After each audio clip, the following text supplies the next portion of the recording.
नमस्कार, मी आहे रिया आणि रियाज किचनमध्ये तुम्हा सगळ्यांचं मनपूर्वक स्वागत। आज मी तुम्हाला झटपट आणि पटकन बनणारे असे नारळाचे लाडू दाखवणार आहे। तर बघूया आपण ते कसे बनवायचे। तर त्यासाठी मी इथे 2 वाट्या ओलं खूप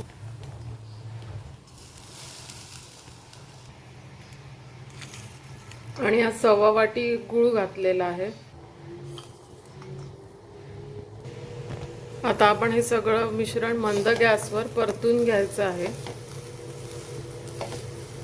गूळ तुम्ही तुमच्या आवडीप्रमाणे कमी जास्त करू शकता। हे लाडू असे पटकन आणि झटपट होतात आणि चवीला खूप सुंदर लागतात। तर तुम्ही नक्की करून बघा। हे लाडू पटापट होणारी रेसिपी आहे। गूळ चांगला मेल्ट होईपर्यंत आपण हे चांगलं मंद गॅसवर परतून घ्यायचं। हे आता ऑलमोस्ट होत आलेलं आहे। ते थोडं स्टिकी व्हायला लागलं की ते समजायचं की हे आता झालेलं आहे ऑलमोस्ट। आपण आता ह्याच्यात ड्रायफ्रूट्स टाकून घेऊया।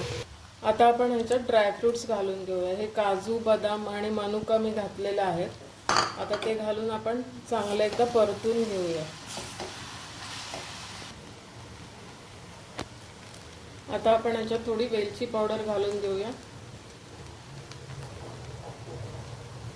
परतून घेऊया आणि गॅस बंद करूया। आता हे झालेले आहे।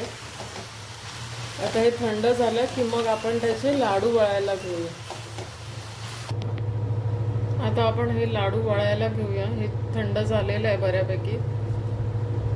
त्याचे लाडू पटकन असे वळून तयार होतात।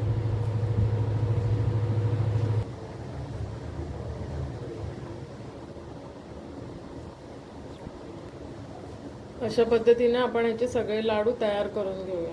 आपले हे सगळे लाडू बनवून तयार झालेले आहेत। पटकन आणि झटपट असे होणारे हे लाडू आहेत।